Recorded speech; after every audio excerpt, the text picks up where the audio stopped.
नमस्कार मंडळी, तुम्हा सगळ्यांचं स्वागत आहे चटोरी नंदन भावी रेसिपीज मध्ये. तुम्हा सगळ्यांना गुढीपाडवाच्या हार्दिक हार्दिक शुभेच्छा. तर तुमच्यासोबत ना गुढीपाडवा निमित्त मी मस्त तांदळाची खीरची रेसिपी शेअर करणार आहे. तर त्यासाठी ना तांदूळ भिजत घातले होते मी 2 या 3 तासासाठी छान असं पाण्यात. त्यानंतर ते भिजून झालं ना तर ते छान असं पिसून घ्यायचंय, थोडं पाणी घालून बघू शकता असं मऊशीर शिजून घ्यायचं. त्यात दाणेदार नको असायला पाहिजे नाही.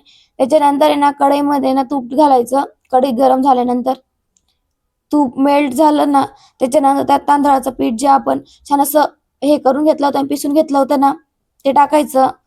थोडं पाणी टाकायचं फक्त आणि ते 1 मिनिटापर्यंत छान शिजू द्यायचंय, जेणेकरून तांदूळ कच्चे नको असायला पाहिजे नाही.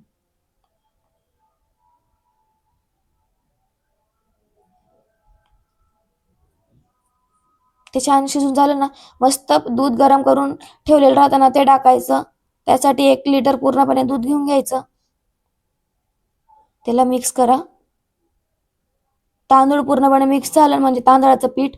त्यानंतर ना दुधाला 1 उकळी आली ना त्यात आहे ना स्वादनुसार आपल्याला जितकं गोड लागत असेल त्याप्रमाणे मी शुगर घातली आहे, साखर घातली. साखर मेल्ट झाली ना त्याच्यात आहे ना खीर मसाला घातलाय आणि जे पण ड्राय फ्रुट्स असतील ना, काजू, बदाम वगैरे ते सगळं घातलंय मी आणि मिक्स करा आणि छान छान उकळू द्या.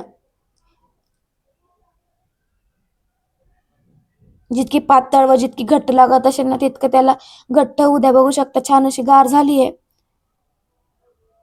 खीर. तर रेडी, मी आता सर्व करते.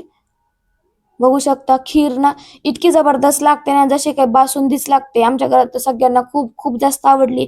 तुम्ही पण नक्की रेसिपी ट्राय करा व रेसिपी आवडल्यास चॅनलला सबस्क्राईब, लाईक, शेअर टोटल करा आणि अजिबात विसरू नका सबस्क्राईब करायला.